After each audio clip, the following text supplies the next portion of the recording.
Well, despite all that the Red Cross is already doing to assist Hurricane Dorian survivors, officials are also in the process of packaging and shipping Christmas parcels to the Family Islands.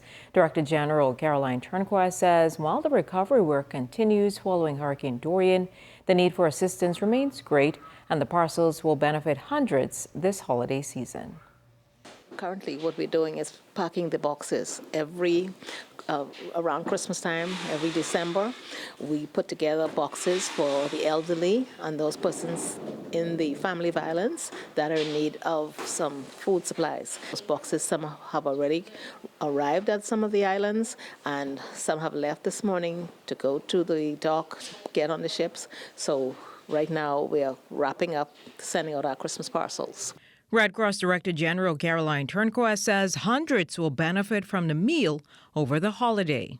So all in all, it's probably a little over 1,000 to various islands, and it's our standard staple box with the rice, grits, flour, sugar, etc., your canned goods, as well as cooking oil. That is the type of thing that we're sending, so that they ensure that they have at least a meal for the holiday season. The Christmas parcels are just one of the many programs the Red Cross is operating at this time.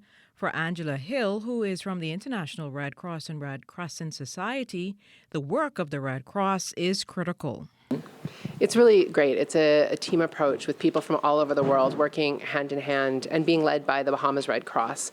So, as you mentioned, we have reached the end of that initial emergency life-saving relief that happens in the early days after a disaster like Dorian, and we're moving more into the long-term recovery now.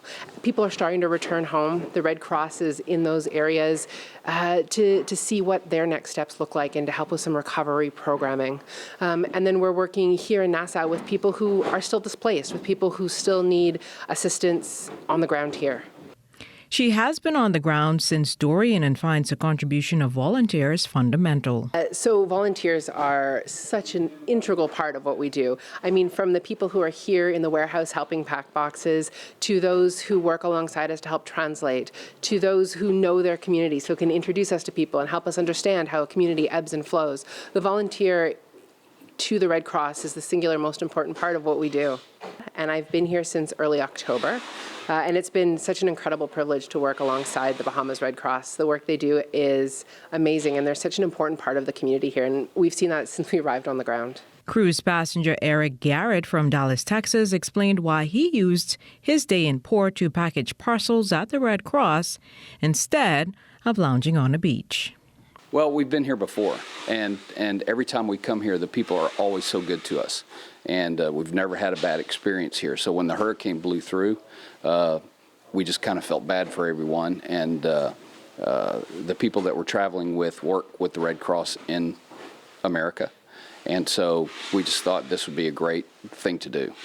So I also brought my daughter with me. She's 18, and she's never done anything like this before, so it's been a good experience for her as well.